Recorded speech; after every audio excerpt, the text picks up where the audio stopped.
nishira hamwe mu byo rikora harimo gufasha abana batishoboye twasubiza mu mashuri inisha kabiri naho turi no mu bikorwa by'iterambere y'amakomine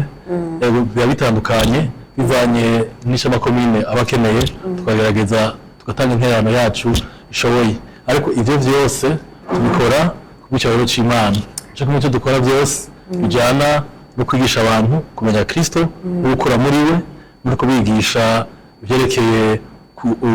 ubujanama arivyo vyitwa counseling.